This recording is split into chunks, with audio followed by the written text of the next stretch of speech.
sleepless nights I lay awake, thinking about the future while you lay in bed. Alright everybody, welcome to the Comments from the Peanut Gallery podcast. I'm your host, Jordan Kurtz. I'm here right now with a very special guest, my man Kyron Bowen. How you doing today? I'm doing good, man. Doing good. Well, thank you very much for taking the time. I know it's one of those very time-pressed weeks for you as you have a fight this Friday night for LFA. So like I said, just wanted to take the time to really express my gratitude for you taking the time this week.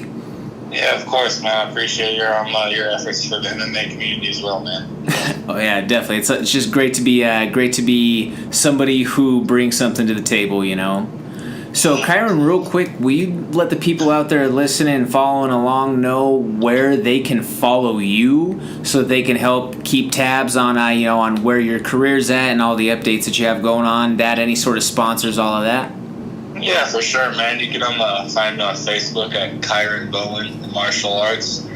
Instagram at Samurai Kai. I'm going to give a shout out to Family Combat Fitness. You can follow them on Facebook as well. Owned and operated by Brian Foster, our head coach. I'm a great guy. Look him up. And Top Shelf Medicinals, man. And I'm an awesome sponsor. They've helped out a lot lately.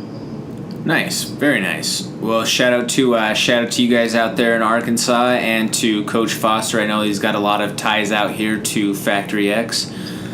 You know, let's kind of cut the meat and potatoes a little bit right now. You've got a fight this Friday night for LFA, and this fight is at middleweight, correct? Yep. Yes, sir.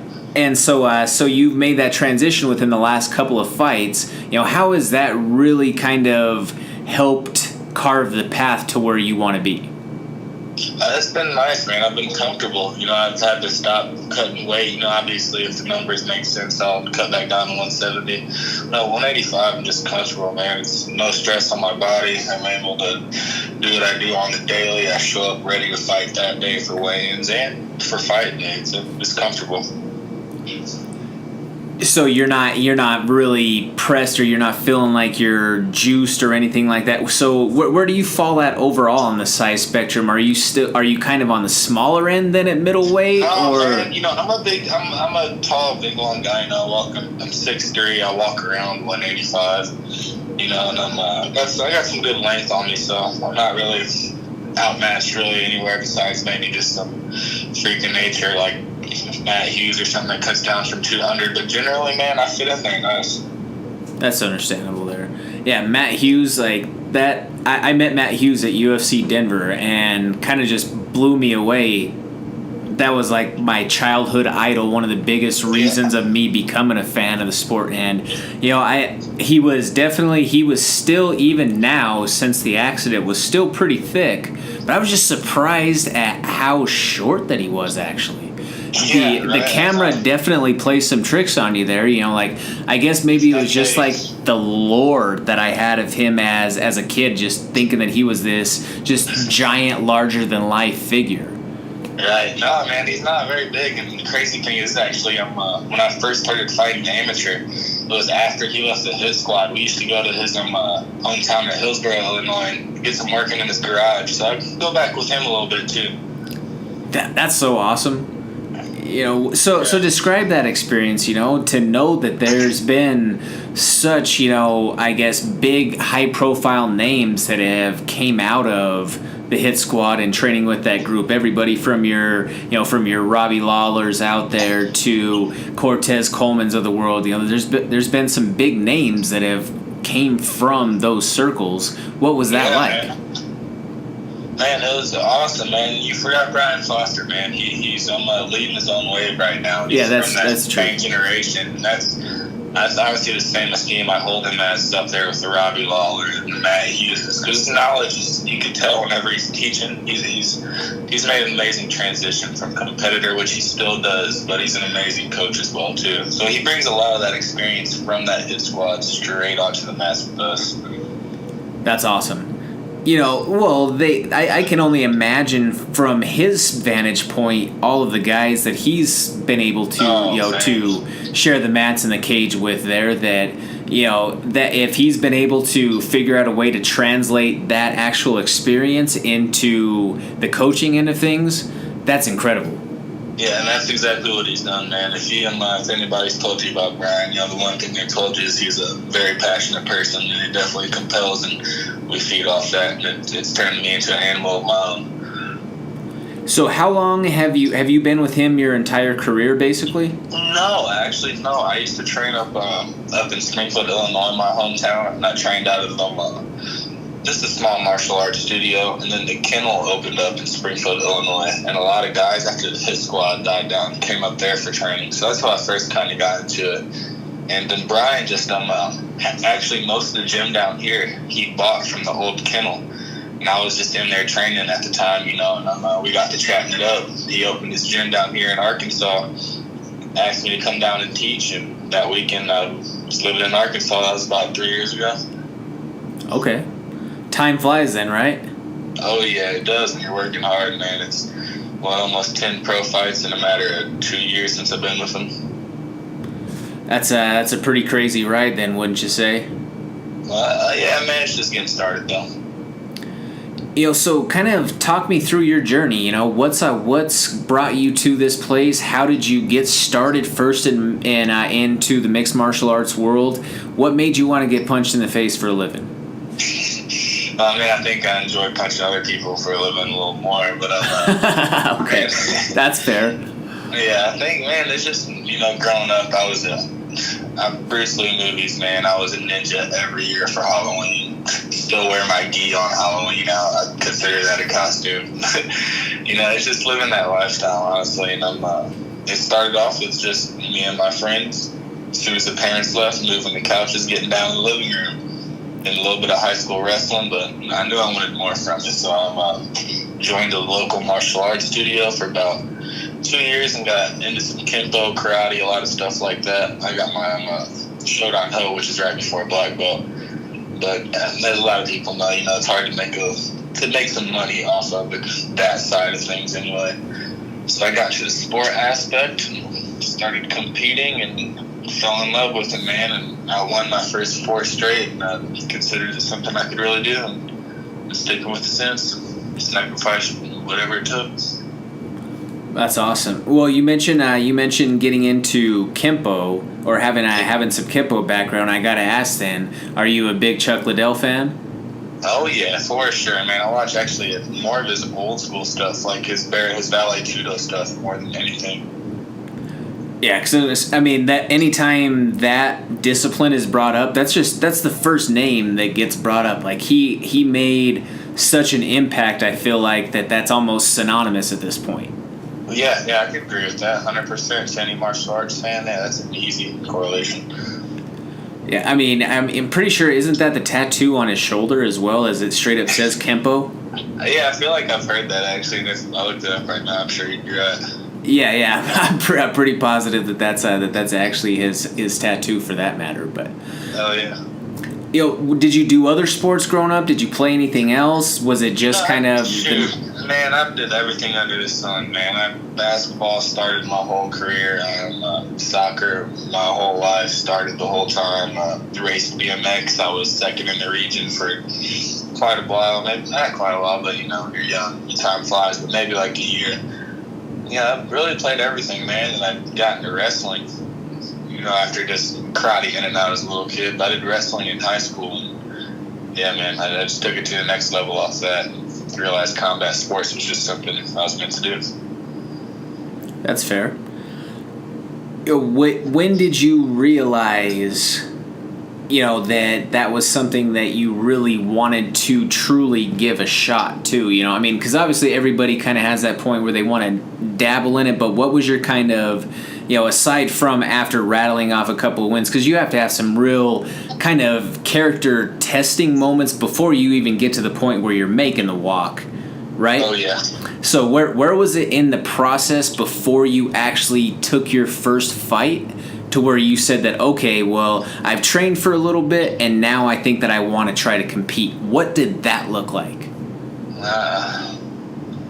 Really, man, I wanted to compete from the get-go. To be honest, from the second I walked in the gym, I was asked to go spar with the MMA team, and my coach actually, the first one for a whole year, told me, no, Not yet. Nah, he was a big martial arts guy, so he wouldn't let me go over there and spar. But he just kept putting it off, and I just something I always wanted to do, man. And what hit that moment is when I got in there and got to spar with those guys and got to move on how some things just came naturally, man. And I just figured there was something I'm pretty good at, so let me try to ride it out. Okay. Now, let me ask you this. With your transition and you not really having to do much on the, not necessarily not do much on the cut side, but you're not having to restrict yourself as much or, toe the very hard line of eating and so on and so forth. What is overall, because obviously you have to make some sacrifices, what's the hardest thing when you're in camp for you to give up? Man, them sweets, bro. Oh, man. Like brownies and chocolate milk and stuff like that, man. I'm a real homebody. I like to go to the gym, train, come home to the lady, play some video games, and chill. But usually I get the munchies pretty bad, so it's really tough to cut those out. That's fair. I think I could totally relate to that struggle. Yeah, man, you have them dark chocolate Ghirardelli brownies. Oh yeah, those things are like crack. You have one, you can't have one square. You'll eat the whole tray. Yeah, for sure, no doubt. Yeah, no, I can't blame you there at all. Those things are so good. Like anything brownie, the soft gooey cookies. Those are bad news. I try not to have those around at the house or not have them in my close vicinity because I'll eat them all. Yeah, it's going down for sure. I usually would get a big glass of chocolate milk, but the ladies help me convert to almond milk and other stuff like that. Yeah, well, hey, small steps, right? Yeah, exactly. It's like you look on the back of the box of like when Girl Scout cookies are out and they try to give you the serving of a couple of cookies. Well, I mean, you might as well just give me the listing for the entire box because that's going to be a serving. Half the rack at least. At least, that's bare minimum.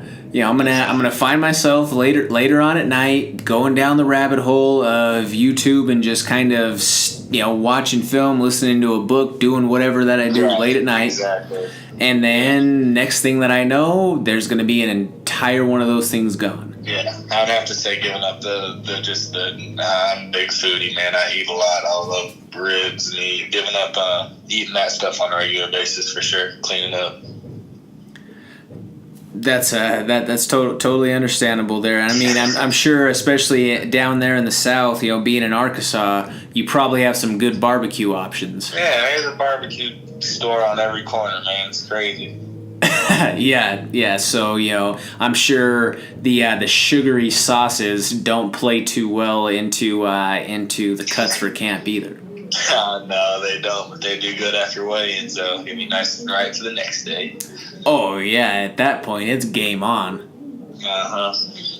So what does that look like? Do you guys have a lot of like cookouts, or what do you do away from training and for fun on that? Is there football? Is that a big thing that you're following down there? I'm a big explorer, man. I just went canoeing with a friend of mine down Mulberry Mountain.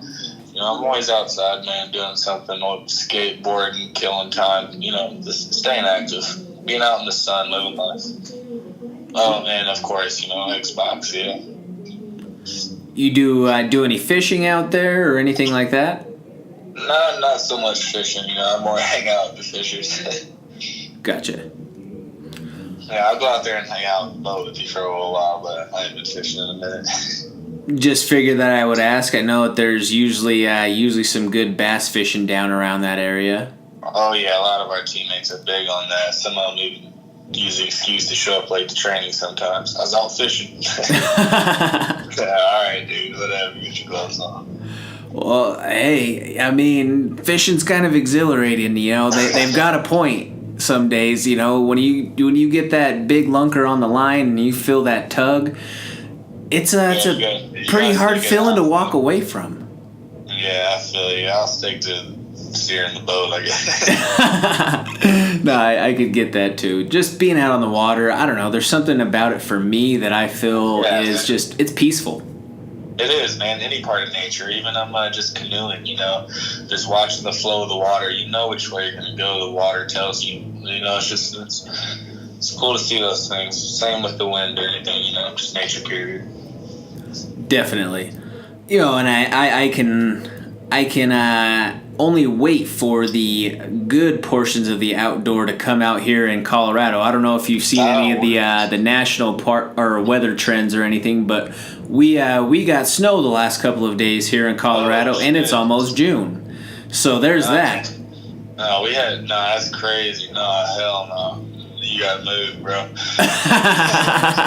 Colorado's awesome, man. But no, man, we just had a bunch of storms and shit down here, a bunch of tornadoes, but it tore quite a few stuff up pretty bad, but it's passed over now. We're back to sweating just sitting in your car. Oh, I'm sure the humidity is getting to the point to where it's almost unbearable as you're getting to the warmer months. Oh, yeah, it's the natural state, man. It makes for some good runs outside, some good cardio, and that, nice humid heat. The gym just kills you. Probably the best way to cut weight, honestly. No, I can totally understand you saying that right there, because you're not going to be holding too much at that point. Hell no, you can't. Are you a heavy sweater then, I take it? Oh, yeah, I use it as my secret weapon. I throw it in my opponent's eyes. Shake the beard out. Nice. No, I'm just playing. If that happens, it was on accident, for a record. Well, I mean, though, I would have to say to a certain extent at times, sometimes being that slippery or, being that sweaty, that's definitely an advantage, especially in the jiu-jitsu game. Whether you're trying to slip out of something or, wiggle something in, like trying to wiggle an arm across to secure that grip or that choke sometimes, that works to your advantage. Yeah, we've been adding that into training too, man. We've been a lot of gyms obviously keep their shirt on the whole time, but we've been implementing that as too, getting used to that nice and sweatiness, slipping all over, still have to contain your footing and grips. It's a huge aspect that gets undermined for sure. Did you happen to catch the UFC card over the last weekend? I saw some of it. I saw the highlights. It was definitely a big factor in a couple of fights, especially one of our guys out here, Ian Hurricane Heinisch. He fought Antonio. Yeah, that fight. There was a few different slips at certain points that it definitely worked against each guy at certain points, and it worked in the other one's favor, obviously, on the flip side. So, that's something that it just, I don't know, depends on which side of the ball that it's bouncing for you, whether it's good or bad. Yeah, it's tough to prepare for. It's more you just got to be mentally ready for some bullshit like that if it happens. Just get back up and do your thing. Have you ever found yourself in an extremely compromised position from a slip? No, not necessarily, no, man. I've always had a pretty good base. I've never really, even when it's gotten sweaty, I might have slipped a little bit, but I've caught myself and recovered well. Gotcha. Definitely had some opponents do it, though. They just fall right in front of you, and you're kind of like, what the hell just happened? When that happens, is it just kind of like, in your head, it's like seeing a beach ball, if you will? Like that's a term, that in baseball they used to always tell us when you had that, like that fat pitch served up to you. Yeah. It's like you're seeing beach balls. It just depends mentally on where I'm at the moment. Sometimes they'll slip and you'll be like, what the hell? And then other times they'll just pounce on it immediately. I just got to be ready for it. Stay focused. That's fair. Now, let me ask you this, because in my experience in dealing with a lot of martial artists, there's either one of two kind of root personality types. There's those that are very much, that have a strong alpha sense that, or there's also going to be some of those that are that's very quiet killer, that silent assassin, the guy that you would, if you never knew that this guy was a trained professional, that you would think that this is just probably some guy, you know, crunching numbers for some office. Where do you feel that you fall on the spectrum? I would like to say I'm definitely a quiet killer until they like to play the alpha game. You know, I'm not the person to put that off, but if we're going to play that game, then I got to, you know, I let it show. Okay. Yeah, I'm very humble, you know, but I mean, I keep it honest. You know, if somebody's trying to play the alpha game, I got to keep it honest, let them know what's up. Okay, that's understandable there. Well, Kyron, I want to ask you a couple of questions that are a little bit more of a rapid fire style. Yeah, right on. So, stand up or ground game? Stand up. Thai style or Dutch style? Dutch style. Wrestling or jiu-jitsu?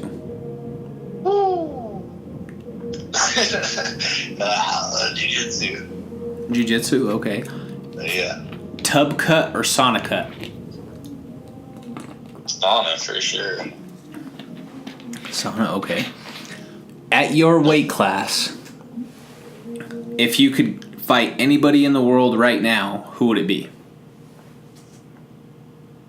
Yoel Romero. Okay. That dude's a freak in nature. Why not go ahead and say I fought the scariest man on the planet? If not the scariest ever overall by his performance, definitely by his appearance. Yeah, man, that dude's a freaking... Yeah, come on, man. He's too big to be doing backflips like that. That's crazy. Like, that man is carved out of stone at 40-some years old. Yeah, man. You know, Robert Whittaker was saying himself, that's the only guy who's ever fought to where when he was hitting him, it hurt him, you know? Right. And, you know, I mean, just to, you know, address the elephant in the room on that, Yoel's probably had some help at some point. But, oh, yeah. Nonetheless, that's still an absolute freak of nature. Yeah, he's a monster, man. You know, him and Paulo Costa, that's, you know, I think... Dude, I cannot wait. That is a dream fight, bro. USADA's who wins that one. Modern Chemistry's who wins that fight.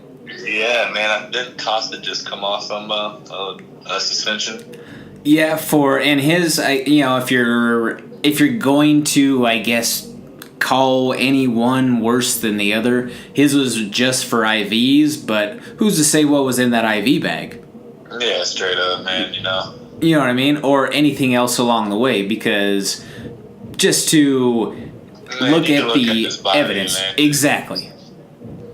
When your abs have vascularity, that's kind of questionable sometimes. Yeah, man. Moving like that and looking like that is just one of those things, man. If you've been fighting for a long time and you know what's up, you know what stuff looks like. Exactly. You know, there's just certain signs that it's like, man, that guy, you know damn well. Yeah, no matter what form it is, there's something going on. Right. Whether it's something on the strength side of things to something on the endurance end, whatever, there's something in the mix. And it definitely does play a disadvantage. At the end of the day, you know, it's fight. And if that scares you, don't fight that person, you know. But in my mind, it's still a fight at the end of the day. It breathes like I do. Joints work like I do. So, I don't know. It's my aspect on it. I actually had a run-in with that in my amateur career. Dude that was knowingly on steroids, just jacked up. And it didn't really bother me much, man. What was your thoughts on, like, the TJ situation? Oh, man, that hurt. I love TJ, man. But once again, I'm not going to act like I was the most surprised, you know? Right. I would have to agree there. You know, it's been something that I've said a few different times on here that TJ, I felt for a few fights prior to this one could have popped at any point. Like, no, I totally agree with that, man. He had some crazy definition of just masculinity going on as well, where it was questionable. Not as obvious as others, but it definitely sparked a light for some people. Well, and you know, I spent some time working in the fitness industry. My old man has been an ironhead since the time when, you know, ever since I've been born. He works in the weight room for a living, so I've been around some of that element, you know, for a long time. when you are that carved out of stone, when you have that low of a body fat percentage, but there's one portion where you're holding some, and that's on that lower nipple area. When you have that gynecomastia looking, sort of appearance going on, like he had that for a few fights leading up to that point. I didn't even notice, but now that you say that, I'm sure he did. Yeah, so I would say, if you go back and you look at, you just look at his physique, and especially in the last, for sure, 3 to 4 fights, you could just kind of tell that he has that little bit of fatty tissue sitting in his lower pectoral region. I think that there's a couple other guys out there right now that by watching them on these last few cards that they've been on, it's a thing of, man, like, I feel like this person can go at any point too. Yeah, man, just playing the game, man. There's always going to be those people that are, the system, whether everybody's doing it or some people are doing it, it's always going to be prevalent. They'll find a new way to get around it, so USADA finds that way out too. Right, exactly. But you mentioned that it doesn't really play too much into your thought process. It's just something that it's a factor. Yeah. I could say at the same time, though, being just a rational person at that level, that's a scary thing to think of. At the level those guys are fighting at, they're putting nitrous in their body basically to rev them up. So maybe at that level, I feel a little bit differently, but I haven't encountered is it a problem personally yet. So then counter this with that. What do you think of, or what do you make of Henry's performance then, being that TJ was popped for being geared up? Yeah, exactly, and he did him in, man. It's a matter of fighting. That's just, can you defend yourself or not? The drugs ain't gonna keep your hands up, man. Right. Well, I think of past examples that's only going to get you so far, and especially sometimes it's almost a mental crutch.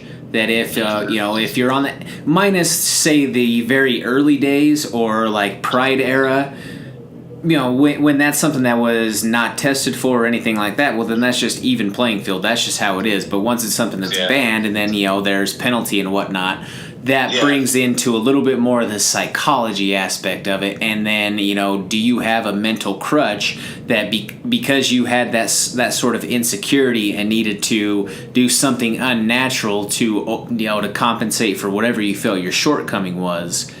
Yeah, man. It's an addiction, basically, man.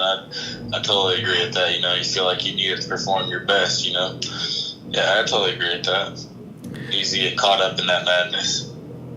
Right. What do you do a lot of reading? I know that there's a lot of martial artists out there who kind of find some ways to clear the noise through that. I'll pick up a random book every now and then. I wouldn't say consistently, but about once a month, I find a random book and I go through it. Gotcha. Okay. Are you a fan of like Sugar Sean and Tim Welch? Did you say Sugar Rashad? Sugar Sean O'Malley. Oh, dude, that's my dude, actually. Hell yeah. So yeah, his roommate and his coach Tim Welch, Red Hawk, they're always. I'm a big Timbo and Sugar Show fan. Their podcast, and so I just always like hearing some of the different books and stuff that they throw out. They're just kind of the new wave, the true representation of the new wave of the mixed martial artists that are out there competing, and just that they're guys who grew up in the sport. Sugar Sean is so young. He's only 23 years old, 23, 24, and is grown up training in it to where it's kind of cool just to see them peel the layers back and talk about, all right, well, I go and do a couple of hours of training in the morning, I do my strength conditioning, then I'll go back at night. Just in between that time, I read these books to feed my mind so that I can keep my sanity. Yeah, man. I'm one of my favorite books right now. I usually read every few months just to keep me grounded. Is The Alchemist. Have you heard of that one? I have not, actually. Yeah, man. It's by I think his name's Paulo Collins. I'm pretty sure he's a Brazilian book writer, but it's one of those books that keeps you grounded. Puts a meaning to everything in life. Okay. Well, I mean, I think that in general, with most books out there, you can find value within them. May not mean that the entirety of it is great, or but I think as long as you're continuing to, I think reading in general is just period. Let me just say that. Man, it doesn't matter what you're reading. Not in any book, yeah. Even if you're, to me, if you're even just reading bullshit stuff sometimes, whether it be like tabloid news or sports articles, funny papers, whatever, I think that the process of reading is something that we are kind of losing an importance on within our generation right now, just based off of everything being such visual and audio mediums that I don't know, like I feel like that may be something that people will see in the future as a cognitive dysfunction, if you will, or a deficiency, that they haven't kept up those cognitive pathways of being able to look at something on paper, read, comprehend this message. Yeah, and it's funny you say that, because actually I make a point whenever sometimes I'm standing in line for at a gas station or a waiting room actually to pick up a magazine or look at something and to read it. So I guess that kind of proves that point is true, because I do it purely just to maintain, my brain activity, just to keep it working. Just like your muscles do, your brain and your eyes need that workout as well. Definitely, and that's just me. I don't know shit about shit. I'm just a regular guy, no doctor, no medical background, no anything like that. I just feel like it's one of those things that comes down to it being as simple as, if you don't use it, you lose it. Right, yeah, I agree, man. If you don't use your brain, you get stupid. Right, they talk about that for almost every other portion of your body in terms of, like keeping it healthy and maintaining its level of performance throughout your life. Well, if you want your heart to stay healthy for longer into your life, they say, well, to do cardio work. You want your muscles to be able to, support you later on in life, to increase your bone density, all that. Well, you need to do weightlifting and resistance training. Well, so why doesn't it make sense that you don't treat your brain the same exact way? Yeah, man, if you haven't ever seen any of the Lemon Shake on stuff, almost every training session he incorporates, games to work his brain as well. He has some awesome videos on it. The boxer, Vasily. Oh, yeah. High Tech he's in another world. He literally is in the Matrix when you're out there watching him fight. Yeah, man, he's so comfortable, he makes it look easy. It's like, I want to replicate that, so that feeling, he's fine at all times.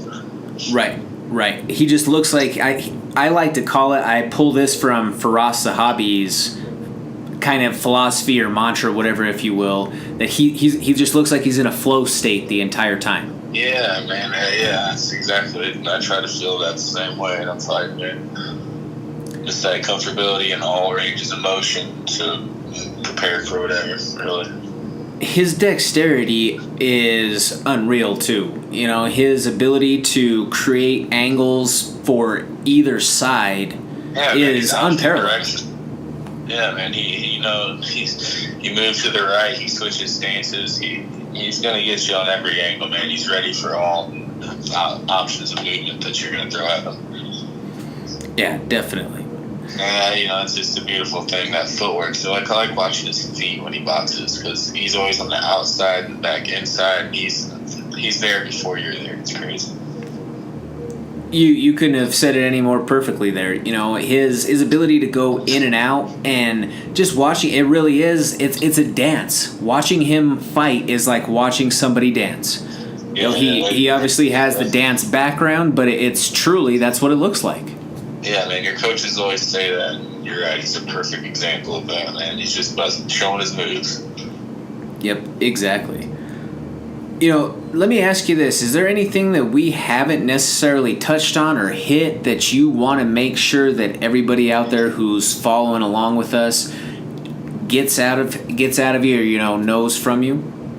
Yeah, man, it's a wave, dude. This is going to be my fourth knockout in a row. It's going to be a KO, TKO. It's going to be a finish. I can guarantee that. And just real humbly, I'm on a 3-fight streak right now. My one was with them, just a straight knee to the head, TKO. Another one was knees to the body. My last one, no, it's knee to the head, actually 2 in a row. My last one was 1 shot to the body, dropped him. Just no more highlights are coming, man. A lot of guys have the human highlight reel, but there might be a new one in town. Well, I'm looking forward to seeing you progress in your career. You know, I'm a huge fan of the LFA promotion. They've got a great thing going on over there, especially with the whole Axis crew. They're great people. You know, everyone from Ryan Bevins, their media guy, to Phoenix Carnivale, Ron Kruk, Pat Militich. They were just out here in Colorado a few weeks ago. I can't speak highly enough for the LFA crew out there. You know, everybody. You know, Ed Suarez does a great job with that promotion. Yeah, man, everybody I've talked to, been in contact with from the LFA has been smooth sailing, man. They've helped me any questions I need, whether it's early in the morning, late at night. You know, they're on top of their stuff. They're good people. I really feel like they do an incredible job at help getting you guys at the stage where you're at right now in your career prepared for what's to come at that next level.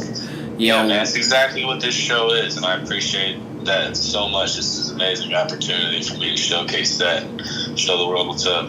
And I acknowledge that and know that fully. LFA's awesome. Definitely, you know, and that's something that LFA takes in, at least as a consumer of their product. That's something that I get the sense that they take a great pride in when they're able to help somebody who fought through their promotion get to that next level. You know, they always post on any of the big promotions, you know, whether it be from one to Bellator to UFC, they always post up the alumni of LFA who's fighting that weekend. In the initial portion of their production, they always show that too. So it's awesome. Yeah, it is, man. Especially if somebody's been in the mixed martial arts community, you know, behind the scenes, helping out in front. You got to appreciate people like that so much, because there's so many people that will take advantage on the lower scenes to where you might not even get that shot at the next level, you know, the mid-level stuff. So you got to really appreciate those people in this community, because it's definitely something that isn't praised in my book. Yeah, definitely, my man. Well, I just want to say thank you again very much for coming on and taking the time during this week where, like I say, for all the reasons that we've discussed this evening, it's a very stressed time these last couple of days before you step on the scale, and then obviously Friday night you make the walk. Yeah, man, there's no stress to it, man. That's what I love to do. I'm just going to work, man. Smile on my face, punching him in his, punches me in mine. I'll still be smiling. Well, I'm glad to hear that, man. Hopefully sometime our paths will cross in person, and we'll be able to grab lunch or, you know, something along those lines. And I'm sure they definitely will. You know, the MMA game is not as big as a lot of the world thinks that it is. So. Yeah, it's not, man. It's an honest community, and, you know, if somebody's moving towards a greater cause, they'll be known. Yeah, definitely, man. Well, I hope that number 4 comes this weekend, and hopefully we circle back sometime soon, my man. Yeah, man. After I go out there and get this W, I'll have to catch up with you and let you know how it went. Sounds perfect, my man. For everybody out there following along, this is the Comments from the Peanut Gallery podcast. I'm your host, Jordan Kurtz. You can follow us on Instagram and Facebook at Comments from the Peanut Gallery, on Twitter at Peanut Podcast. Check us out on the website, www.cftpg.com. Thank you very much for listening. Sleepless nights I lay awake, thinking about the future while you lie in bed. I'm getting cake, rolling loud Buddha. They ain't enough hours in the day to do what I'm doing. Make felony music so criminals can't get high to it. We ride to it and fly through the sky, moving at light speed, so don't blink, you might lose this spaceship. We ride in that fly shit. You couldn't try this way of living, you die quick. No chance of sleep, I'm wide awake on this night, rolling up my loud in hopes it'll help lower my eyes. Dilated, now I'm faded, mouth real dry. See some Hennessy to wet my tongue feel real nice. Looking for a baddie, come to bed with me, open the thighs. Let her rub my back as I'm blowing pack, finish the night. Roll big trees, fat sticks, that's a lot of lumber. Sipping mixed drinks, blowing sweet till I achieve slumber. Yeah.